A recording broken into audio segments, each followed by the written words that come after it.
Velvet's demon hand. It's such a mysterious weapon.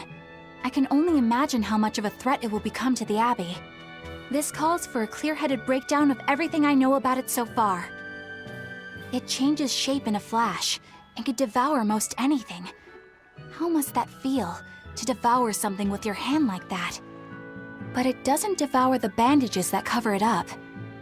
Maybe they're protected with some sort of special art? Likewise, the rest of her outfit can't be ignored. One would think she wouldn't want to wear such ragged clothing, yet she clearly has no inclination of buying something new. I suppose that could be taken to mean she has some sort of attachment to it. But that top is really big for her. Like it was made for a man. Maybe she wears that outfit in memory of someone important to her. I'd better not touch it then. I know I may not look it, but I really am good at sewing. Maybe I should suggest mending her clothes rather than outright replacing them. On the other hand, that fabric looks like it would be hard to push a needle through. I could be in over my head. But the tougher the fight, the more I get fired up. Of course, Lord Artorius would probably scold me if he heard me talking like that. Who'd scold you for what now? Oh, well, I was thinking about sewing. I mean, your clothes, they're all beat up, and I thought that if I offered to mend them for you, you'd probably scold me. Wouldn't you? You'd mend my clothes? Have they been worrying you that much? I mean, not like constantly or anything. It just crosses my mind from time to time. Are you good at it? Yes. I'm told I come across as awkward sometimes, but if nothing else, I'm good with my hands. I see.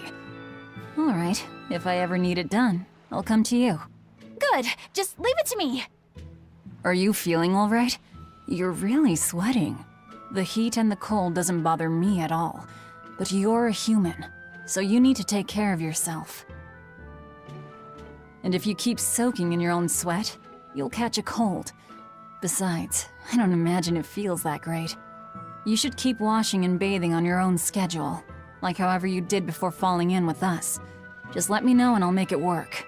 Because the guys aren't considerate enough to stop and ask you if you need to.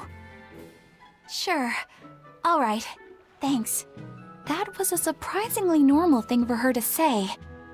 I probably shouldn't bother with her clothes for now. We girls have to be considerate of each other. So, you guys made it. Whatever happened to that sword breaker? He's been dealt with. What are you doing here? After everything you said to me, I had a change of heart. I quit banditry. Thank you. I'm glad you listened to reason. What do you plan on doing from here on out? I'm heading to the capital. I plan on opening a restaurant for bandit cuisine. Bandit cuisine? Yeah, you get your hands on all sorts of food as a bandit. You gotta use what you have, and still make a tasty meal. Like a wild mushroom omelet minus the eggs. Or highwayman stew.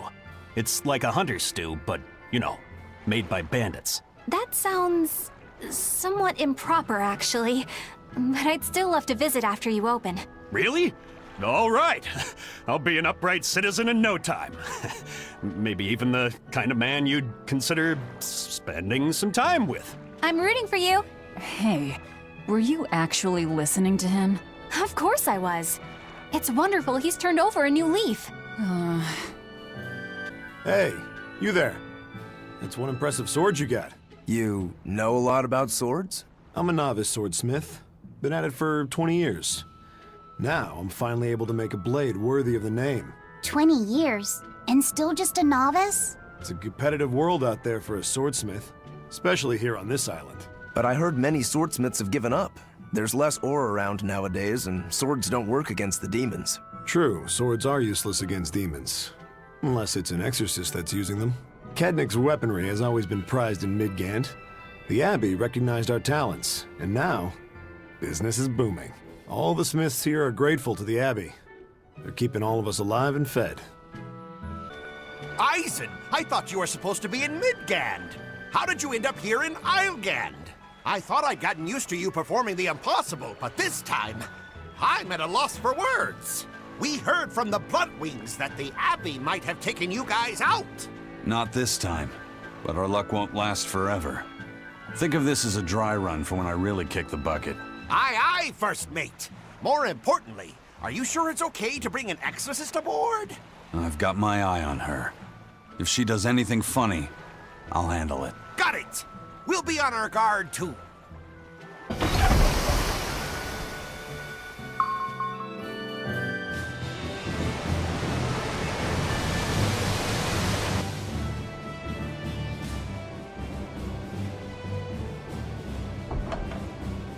I gotta say, you guys look less like pirates and more like a circus troupe. Are you alright with having demons on board, Benwick? Not remotely an issue. If you're aboard this ship of misfits, you're a pirate. That's just our creed. At least, that's what the captain and the first mate always say. Speaking of the captain, what's Eifried like? Let's see. How do I put it? He's like if the sea were a person, and that person had a pointy beard. Huh. A bearded sea? Look, everybody on this ship is an outcast from society in some way. Despite that, Captain Eifried accepted us for who we are, and took us all on board. So he's a kind man. Well, would you say that the sea is kind? How would it feel to dive in with an open wound? It would sting. A lot. Quite so. Some days he's calm and steady, and others he rages. He can be shallow, deep, even a whirlpool. Sounds like he's a little scary and hard to read. Yeah, sometimes it's hard to serve him. But that air of mystery keeps us around, and makes us want to take those jumps. At the end of the day, the dread pirate Van Eifried is one hell of a guy. He sounds like Velvet in a lot of ways. Wait, what? How so? I didn't describe him right at all, did I? Benwick, we're changing course at once for Port Renede. Sir? What's going on? 3 of our men have collapsed from the Corsair Scourge. They first showed symptoms 3 days ago. How are you holding up? I'm still doing all right. But if this really started 3 days ago, that means we're all carrying it, doesn't it? That's what I'm afraid of. But if we head straight to Port Renede, we should be able to get medicine there. I'll check on everyone's condition. Make sure everyone stays hydrated, including yourself, understand? Sir, yes sir. All hands, assume emergency positions. The crew's holding up well for a bunch of folks at death's door. What do you mean? Is this Corsair's Scourge fatal? Quite. No one knows what causes it, but it starts with a high fever and ends up with the body falling apart like sand. Like sand? Once, there was a great band of pirates who ruled the seas, but the disease spread through their ships and killed every one of them. That's why it's called the Corsair Scourge. Does that mean we've been infected as well? You humans, for sure. Only humans fall prey to the Corsair Scourge. Then it could have gotten to you too. Right, Moggy Lou? Oh, right. Alas, that my glorious saga should meet such an ignominious end! I can't allow our vessel to die from this. If you start to feel ill, speak up. I will. All right, we'll all be helping out in the search. Everyone but Eleanor, that is. Huh? Oh, why does she get to stay? I might be dying too, you know. You're a witch. Magic yourself healthy. Now quit whining and get going. Oh, not even a witch is safe from the ravages of the Reaper's curse! The Reaper's curse?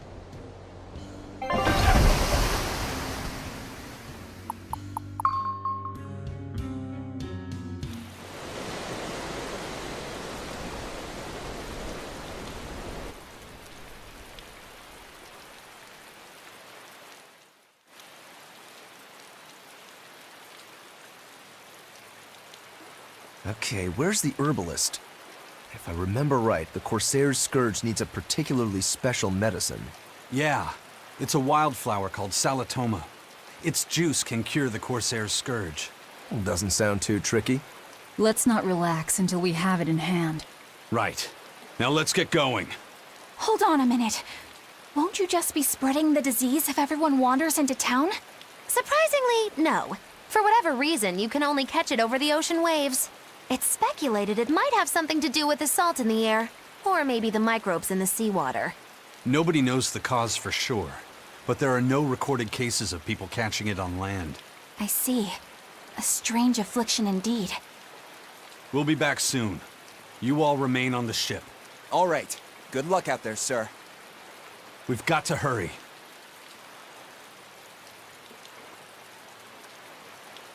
Solitoma. Is this really going to be necessary? What do you mean, Eleanor? Oh, nothing. It's just, well, the herb is known to work well for fevers and the like, but it tastes bad. So bad. Some say it would even bring a demon to the brink of tears. Maybe so. But better to drink it than to die, right? Oh, I'm not worried. It just reminded me of stories from my childhood is all.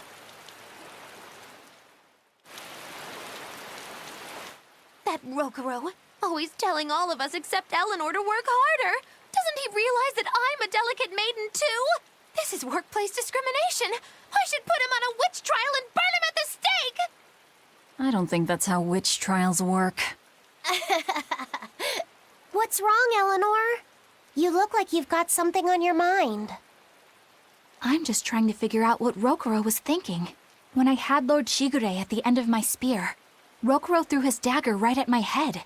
I thought I was dead for sure. I feel like I saw who he truly was, and it frightens me. But he and Lord Shigure are always trying to kill each other. I can't understand why he did what he did. It might have something to do with his Bushido code. What's Bushido? Is that like a sword fighter's code? It's a way of thinking. Be loyal to your lord. Respect your parents. Protect the weak. And act with honor. You're saying that he was following this Bushido code, and he was protecting me because I was weak? He might have turned into a demon, but his memories and personality are still intact. I doubt his moral values have disappeared either. Do you really think he believes in that Bushido stuff? Carving through his enemies with a cruel and unsparing sword! Slash! Pow! Shazam! That's the true nature of a Rangetsu man!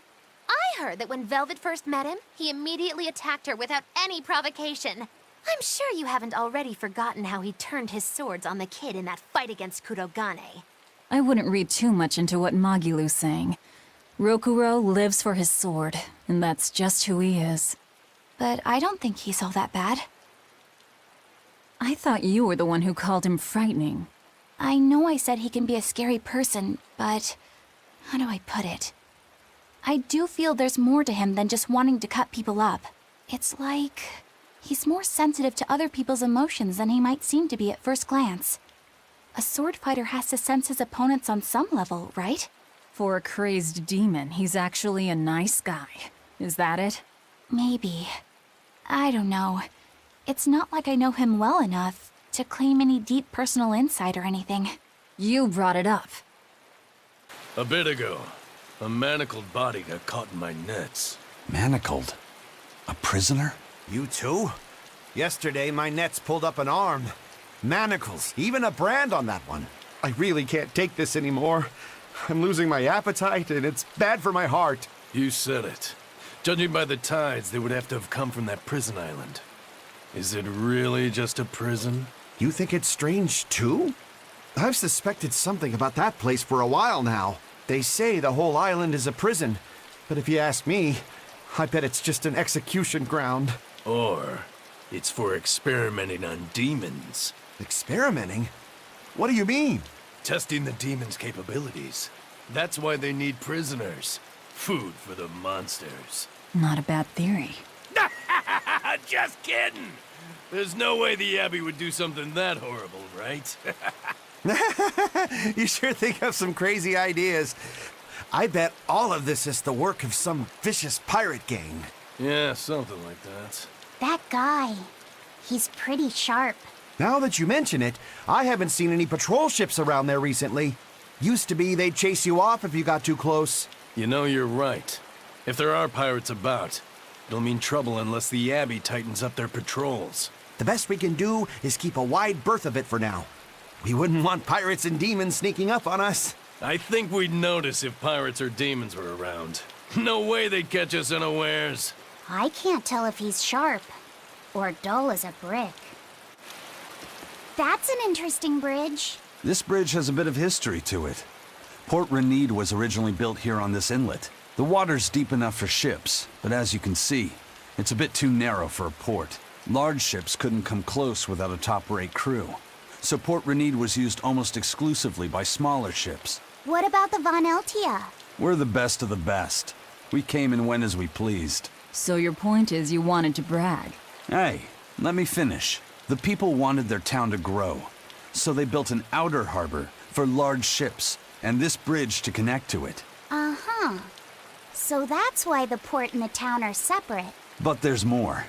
We secretly helped provide the funds and resources for them to build it. So you are bragging. And did this bridge bring prosperity to Port Renede?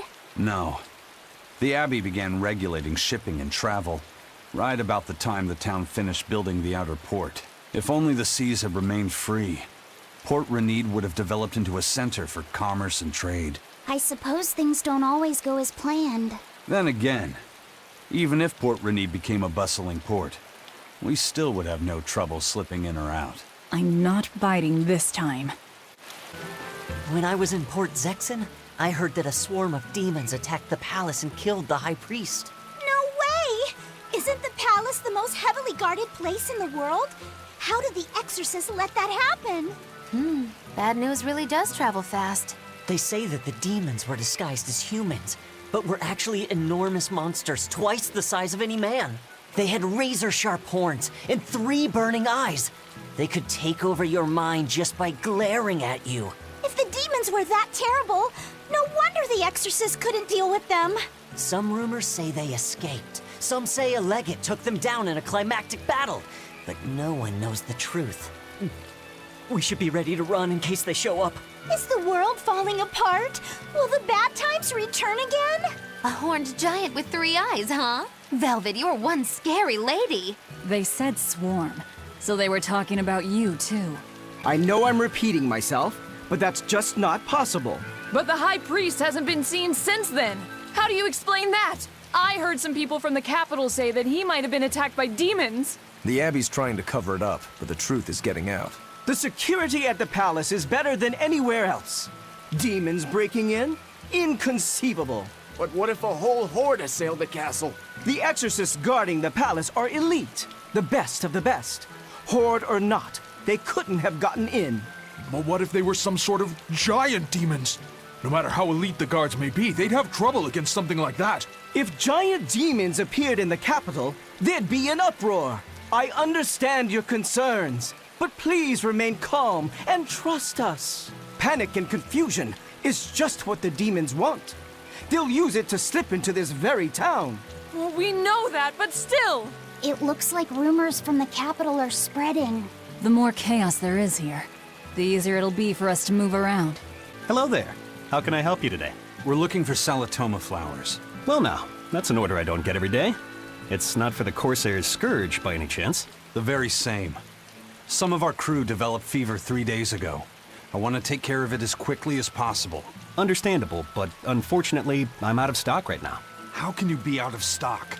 The flower's in season, isn't it? It is, but not too long ago, a demon appeared in Warg Forest, where we harvested. And now the Abbey won't let anyone inside. They what? Why haven't they exterminated the demon? From what little I've heard, they've had trouble tracking the thing. 100 people go in, maybe only one will actually come across the beast. If it's so rare, then what's the danger? Because nobody who's encountered it has come back alive.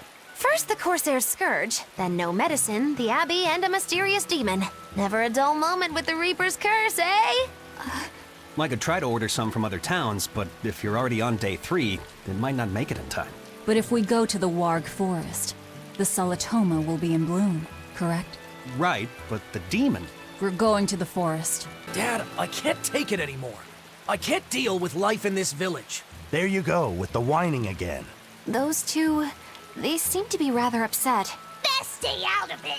They're going at it hammer and tongs. The phrase is hammer and tongs. I'm not whining. It's been 10 years and the village is no better off than when we started. Every year it gets colder, and every year our harvest gets worse. and the risk of demon blight hasn't gone away. Your point? Compared to other regions, Westgand has fewer cases of demon blight. Other areas are suffering worse from the cold and the demons. I'd say we're better off here than anywhere else. You're saying we're lucky that all we have to worry about is cultivating this inhospitable land? Don't be so impatient. We'll see results. Westgand has incredible potential. If we keep working this land, eventually it will become a prosperous place. Maybe not now, but in 100 years or 1,000, our descendants will have joy and plenty. That's enough for me. There you go again. Who cares about ancestors? I'm talking about... Good man, your words have moved me. As an exorcist, I promise to work my hardest to end the demon blight and help people like you find security. Oh, thank you for your kind words, young exorcist. Then I have a request. How about you start helping by marrying this fool son of mine? What? Ever since his lover gave him the slip, he's been whining like this non-stop. I'm very sorry, but that wasn't exactly what I had in mind. The demon of Warg Forest? Yeah, I heard about it. It's been the talk of the town around here lately. My guess is it's some kind of invisible demon. Scary, right? An invisible demon? A bunch of exorcists got together to hunt the demon, but they couldn't find it. If it's not invisible, then maybe it's so fast they couldn't see it, or too small for them to notice. What kind of watch are they keeping on the forest now? Shouldn't you know? You're an exorcist too, right? Yes, but my duties take me from place to place, and I don't know the details of the demon hunts in this area. I see. I don't really know the details myself either, but I hear the exorcists are patrolling in shifts. Interesting. It sounds like they still might not have a good lead on what this demon is. Please hurry. Find that demon and get rid of it. We won't feel safe until it's gone. You have my word. We'll do everything we can. We're here to find Salitoma. Sorry, but we don't have time to go demon hunting. I know. Say! Ah! Say!